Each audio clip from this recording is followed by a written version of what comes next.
오만둥이의 책꽂이 첫 번째 책은 잉게보르크 바흐만의 30세라는 산문집에 실려있는 빌더무트라는 이름의 사나이라는 책입니다.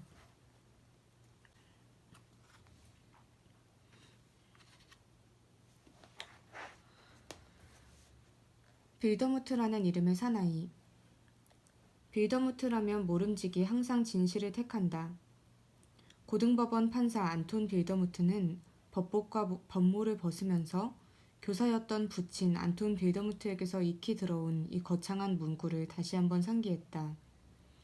그는 정리 사브라찬이 내미는 쟁반에서 물컵을 집어들고 바지 주머니에서 두통약이 들어있는 조그만 양철갑을 꺼냈다. 그리고 통을 흔들어 약 2알을 꺼내어 입에다 털어넣고는 물 2-3모금과 함께 쓰디쓴 알약을 씹어 억지로 삼켰다. 괭흥처럼 울리는 저 문구가 마음속에서 반향을 일으키는 것을 느끼면서 빌더무트는 멍하니 허공에 시선을 던졌다. 그리고 밖으로 나가려는 사브라찬을 향해 그냥 있으라는 신호를 보냈다.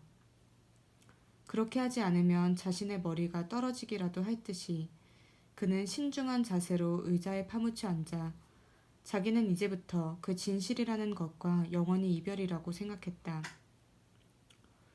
그리고 목을 길게 빼고는 지금 바깥의 재판소 앞거리나 도심의 거리에서, 아니 전 세계가 이 정체 상태를 이미 깨달은 건 아닌가 하고 귀를 기울였다.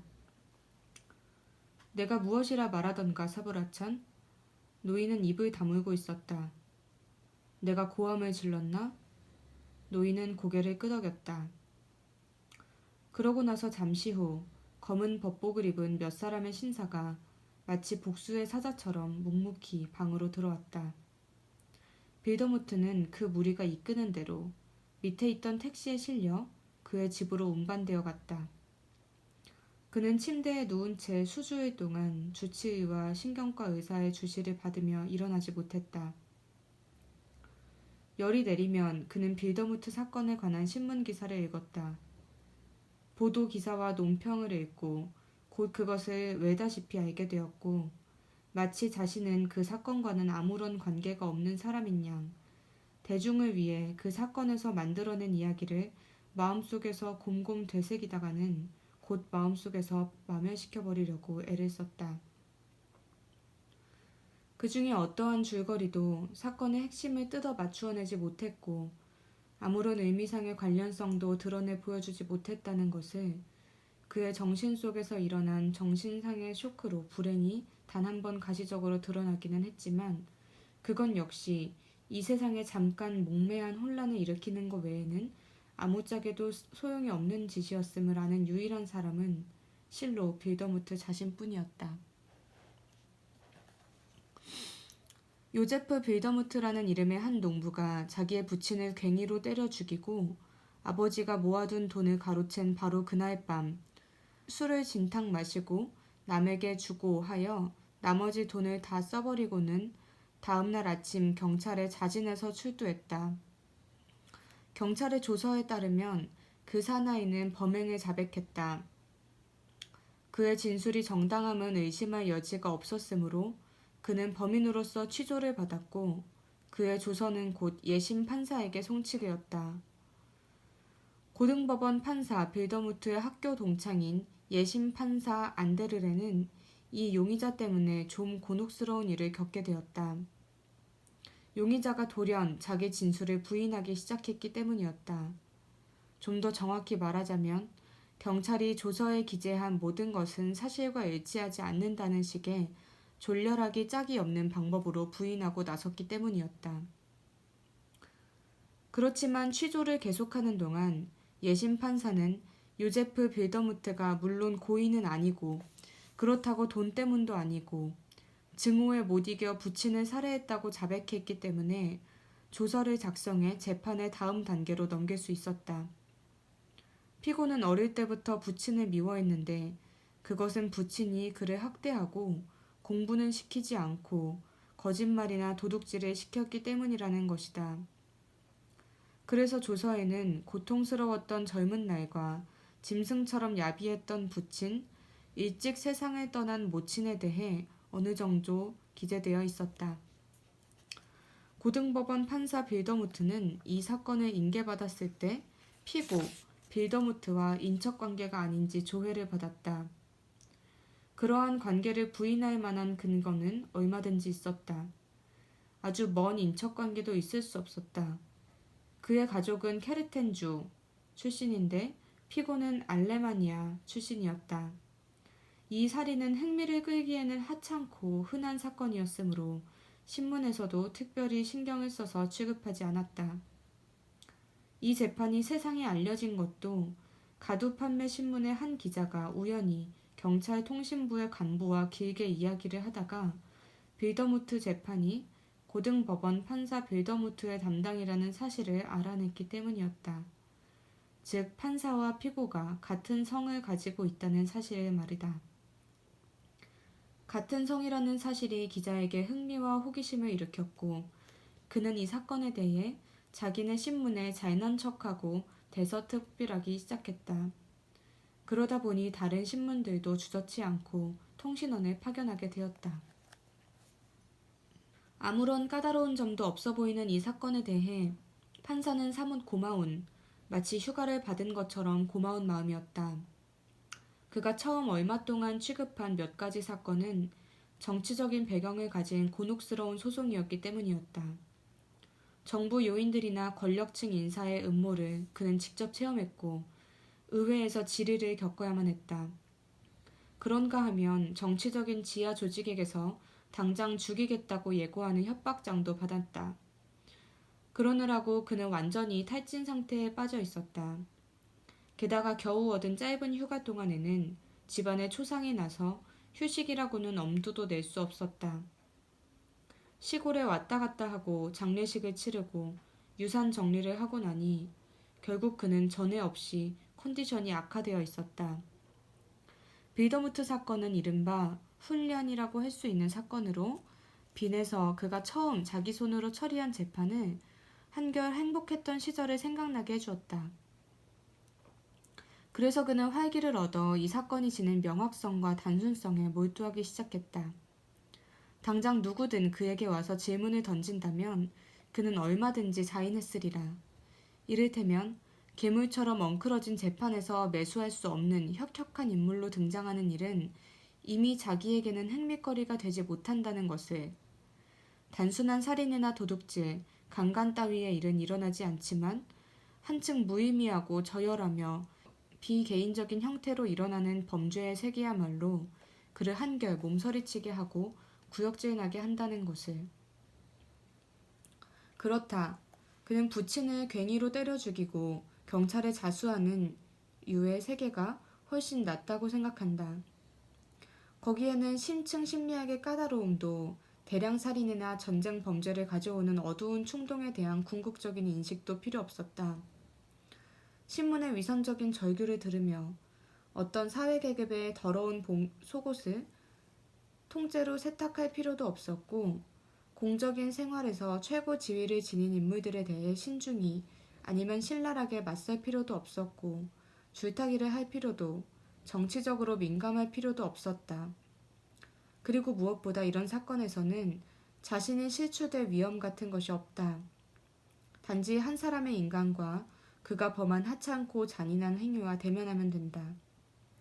다시금 단순하게 생각할 수 있고 정의와 진실의 탐구를, 판결과 형량을 믿어도 되는 것이다.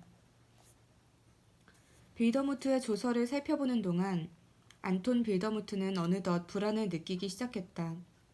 그것은 오로지 자신의 이름을 전혀 낯선 사람의 이름에서 몇 번이나 거듭해서 읽지 않으면 안 되었기 때문이었다.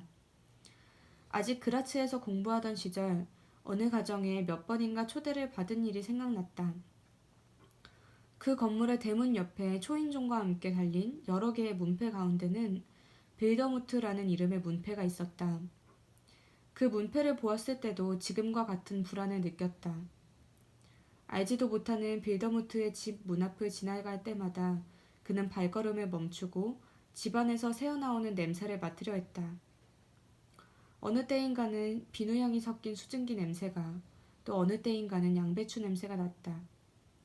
지금 문득 그 두 가지 냄새가 그의 코 속으로 스며들어왔고 그는 자신이 죽음 같은 정적에 쌓여 구토와 싸우고 있음을 깨달았다. 그는 끊임없이 그 이름을 잊지 않을 수 없었다. 피 묻은 괭이와 칼로 잘라낸 빵 한 덩어리, 비옷, 그리고 무엇보다도 그 비옷에서 떨어졌고 어떤 그럴듯한 역할을 할 것임에 틀림없는 단추 하나. 이런 것들과 연관을 지어서 어느 부엌에선가 빛을 비추다가 그 후에는 다시 켜지지 않은 등불. 22시 30분이라느니 23시 30분이라느니 숫자로 표현되어 있고 우리가 살아가는 시간과는 맞지 않는 범행시간. 세상의 이목은 오로지 이들 증거품의 우화에만 기대를 걸고 있다는 듯 수다스럽게 언급된 이러이러한 모양의 괭이, 이러이러한 상표의 비옷 등의 증거물들과 관련지어서 말이다. 언젠가 한번 양배추 냄새나 수증기 냄새 또는 갑자기 계단에서 터져나오던 라디오 음악과 연관되었던 그의 이름이 그때와 똑같이 무의미하게 이번에는 이런 여러 사실들과 결합되어 나쁜 우화 속에 등장했다. 다른 때는 조서에 기재된 사건의 전말이 그를 이렇게까지 동요하게 만들지 않았다. 어쨌든 그는 지금껏 하나의 이름이 어떻게 살인이나 망가진 자동차, 횡령, 그리고 간통 따위의 일에 관련되게 되었는가를 한 번도 문제 삼아 본 적이 없었다. 이름이 범행 사실을 알려준다는 것, 사건이라는 것은 피고와 증인을 인식하는 단서인 그 이름들과 연관되어 있다는 사실이 그에게는 지금껏 너무나도 자명했다. 재판이 시작되고 피고의 모습을 몇 번이나 거듭 바라보게 되었을 때 그는 사전의 조사 단계 때보다 훨씬 조여오는 감정을 마음속에 느꼈다.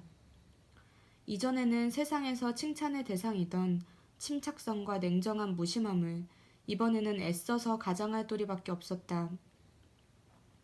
1시간이 지난 다음 그는 문득 자신이 무엇을 물었는가, 어떤 대답을 들었는가 의식하지 못함을 깨달았다.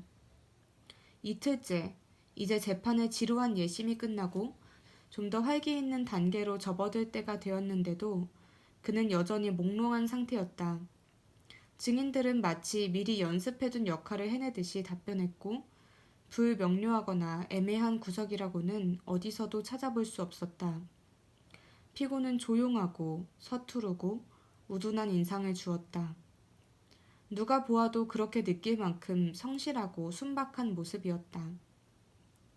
판사만이 아기를 가지고 부산스럽게 서류를 뒤적거리며 두 손을 잡았다 놓았다 너무나 자주 올렸다 내렸다 하고 손가락을 폈다 오므렸다 하다가는 무엇에 의지하려는 듯 떨리는 한 손으로 책상 모서리를 감싸쥐기도 했다.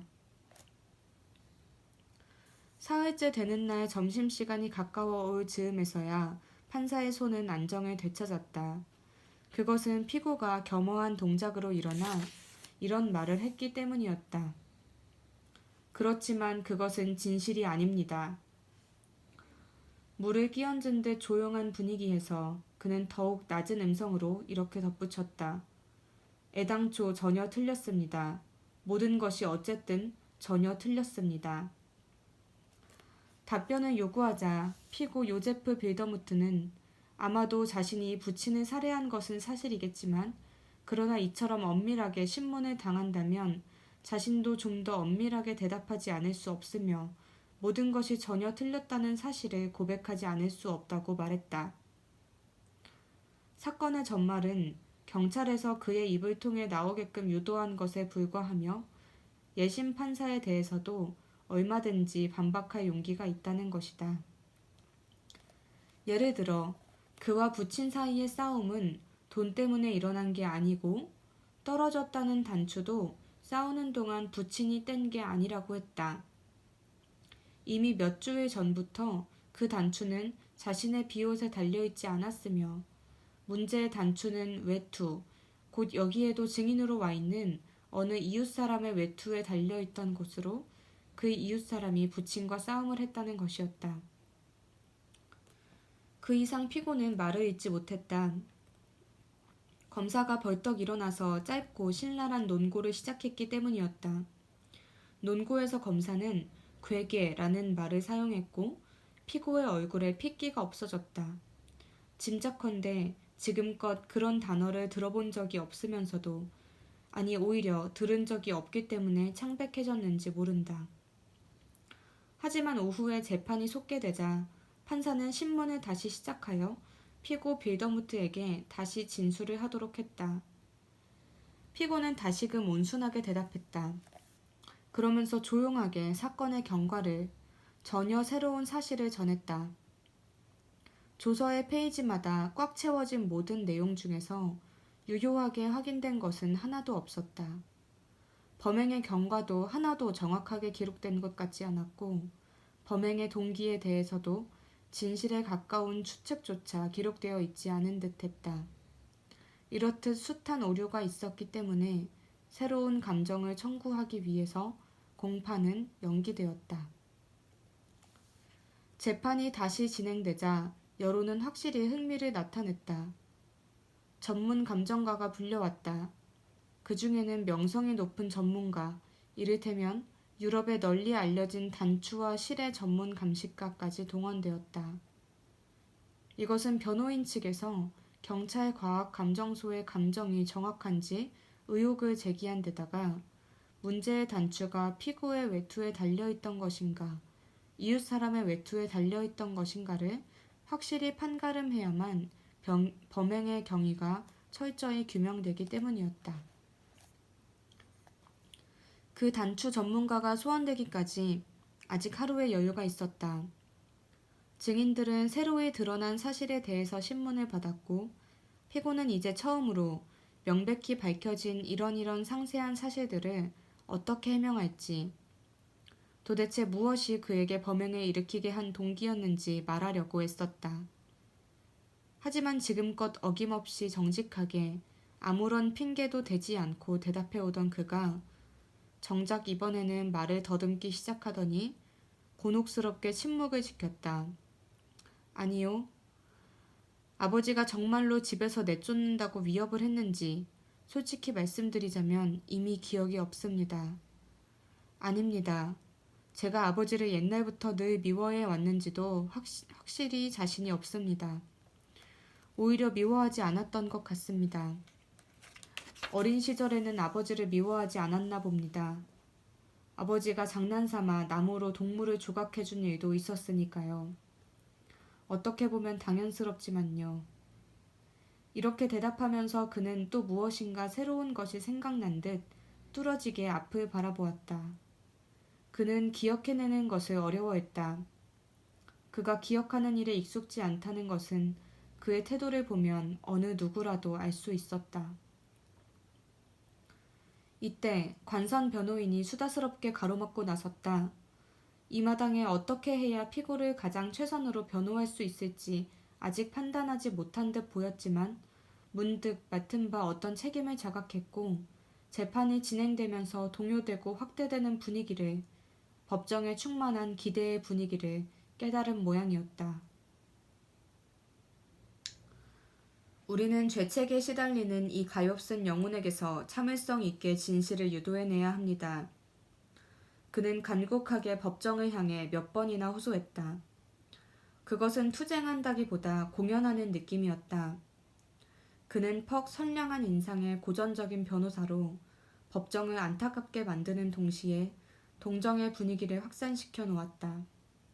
그는 젊은 변호사라면 입에 올리기 꺼렸을 어휘를, 따라서 그들이 사용했다면 우스꽝스럽게 들렸을 그런 어휘를 구사했기 때문이었다.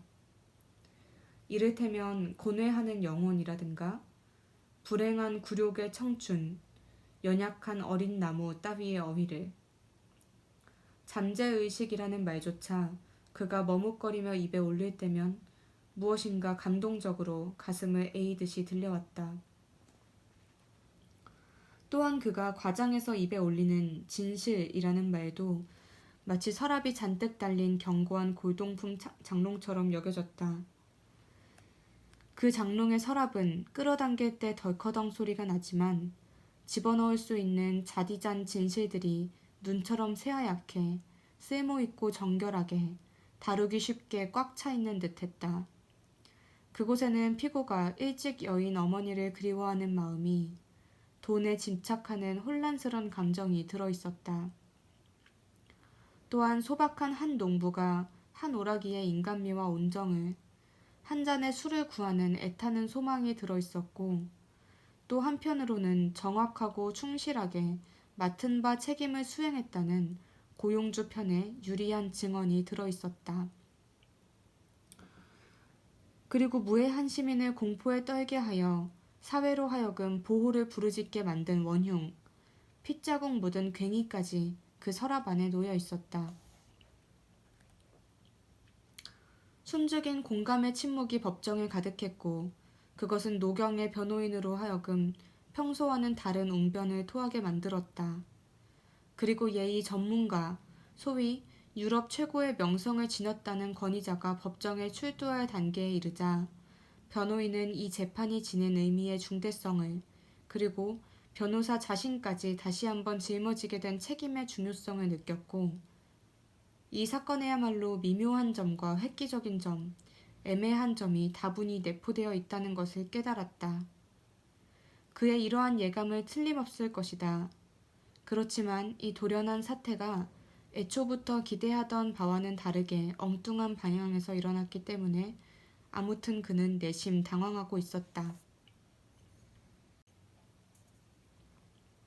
잔뜩 긴장해서 기다리는 법정에 전문가가 등장했다. 그는 자신이 처한 기회에 자신이 없지 않다는 태도였다.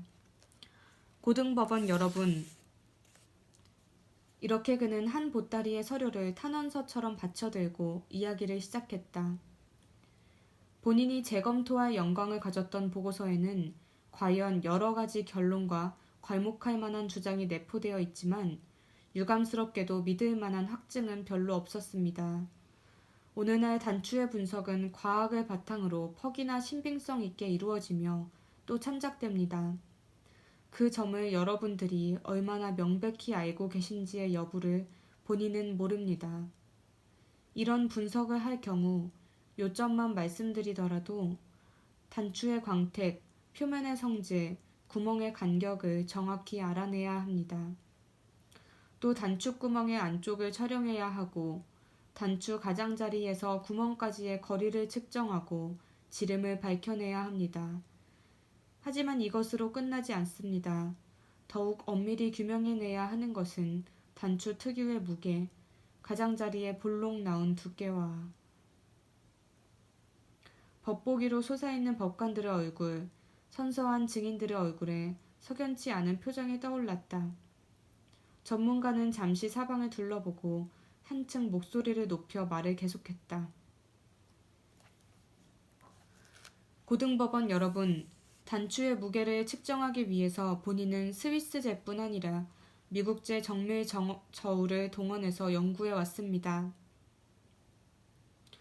법정 안에 누구인가가 웃음을 참느라 킥킥거렸다. 재판장은 웃음을 머금고 몸을 굽혀 말했다. 선생님, 제가 당신 말씀을 올바로 알아들었다면 당신은 이 단추에게 공정한 자백을 요구하고 계시는데 결국 이곳의 실험실 감정원은 단추에게서 신통한 자백을 끌어내지 못했음을 비난하시는 것 같군요. 법정은 온통 웃음바다가 되었다. 변호인은 격분해서 벌떡 일어나 떨리는 듯한 노인 특유의 음성으로 이렇게 말했다. 법정 안에서 방청객이 지켜야 할 본분은 침묵입니다. 재판장은 다시 본론으로 돌아가 자신이 웃음을 터뜨리게 한 것을 사과하고는 전문가에게 증언을 계속해달라고 청했다. 하지만 그는 이런 돌발 사고와 웃음파는 도저히 이해할 수 없다는 듯 어안이 벙벙해서 사방을 둘러보았다. 잠시 후 경찰 감정소의 소장이 소환되어 단추에 달려있는 실이 피고의 비옷에 쓰인 실과 동일한 것인가의 문제를 놓고 전문가와 함께 해명하게 되었다. 여러분, 전문가는 황망하게 외쳤다. 몇 번이나 거듭해서 본인의 귀에 들려온 말은 동일하다는 것입니다. 그러나 이 실들은 결코 동일하다고 할 수 없습니다. 동일하다는 단어 안에는 최고도의 엄밀한 개연성이 표현되어 있습니다. 우리는 아마도 말입니다. 한 장의 원판에서 뽑아낸 두 장의 사진을 보고는 동일하다고 말할 수 있겠지요. 그렇지만 이 실들에 대해서는 아무래도 그런 동일성을 주장할 수 없습니다. 도대체 이 법정에서 누구도 그것을 이해하지 못한다는 말입니까? 본인의 이야기를 이해하는 사람이 대체 하나도 없단 말입니까? 소장은 이번에는 경찰 과학감정소에서 작성된 다른 보고서를 꺼내어 두 가지 실의 완전한 부합에 대한 대목을 낭독했다. 아니, 그렇지 않습니다. 전문가는 지친 듯이 중얼거리더니 다시 한번 다음과 같이 항변했다. 그렇지만 지금의 보고서는 각기 다른 두 오래실이 동일한 가닥에서 나누어진 것임을 증명하기에는 미흡합니다. 생각해 보십시오. 유럽에는 현재 겨우 몇 군데의 단추, 실 제조 공장이 있을 따름인데다가 그들은 수년 동안 동일한 방법으로 상품을 제조해내고 있습니다. 단추에 관해서도 역시 똑같이 말할 수 있습니다. 이 법정에서 여러분이 목적으로 추구하는 것이 무엇인지 본인은 아는 바 없습니다.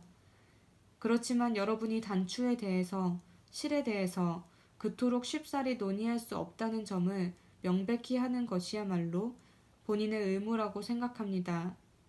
불과 한 개의 단추에 대한 진실이라도 여러분이 생각하고 계시듯이 그렇게 쉽사리 해결할 수는 없는 것입니다. 본인은 30년이라는 긴 세월을 단추에 관한 모든 것을 알아내기 위해 몰두하고 노력해왔습니다. 본인이 보는 바로 여러분은 단추 하나에 진지하게 몰두하는 데에는 단 반 시간도 과하다고 여기시는 듯 싶군요. 그는 물러섰다. 그리고 포기하지 않을 수 없는 강렬한 힘에 맞부딪힌 듯 고개를 떨구었다. 이번에는 아무도 웃는 이가 없었다. 부드럽던 분위기는 증발해버리고 법정 안의 공기는 질식할 것만 같았다. 재판은 다른 지리로 이어졌다. 유죄 측의 증인이나 무죄 측의 증인이나 이제는 한 사람도 자신 있고 이성적인 답변을 할 수 없는 것 같았다. 단추가 눈앞에 제시되고 단추에 대한 전모가 밝혀지고 난 지금 모두가 불확실이라는 병에 감염되고 만 것이다. 그 단추 때문에 염두에 두어서는 안 되었던 무엇인가가 백일하에 드러나 버렸음을 누구나 깨달은 것 같았다. 그러니까 단 한 개의 단추에 대해 정확하게 말하는 것조차 지극히 어려운 일이었다. 학식 있는 사람들은 단추에 대한 모든 것을 미처 모르고 있었음을, 단추와 실의 연구에 자신의 생애를 바치지 못했음을 두려워하는 마음이 되었다. 증인들은 자신들이 앞서 한 답변이 경솔했다는 느낌에 빠졌고 어떤 시점, 어떤 사물에 관계된 자기네 증언에 대해 책임을 질 수 없다는 의혹이 생긴 모양이었다. 언어는 마치 죽은 나비처럼 그들의 입에서 굴러 떨어졌다. 이미 그들은 자기 자신까지 믿을 수 없게 되었던 것이다.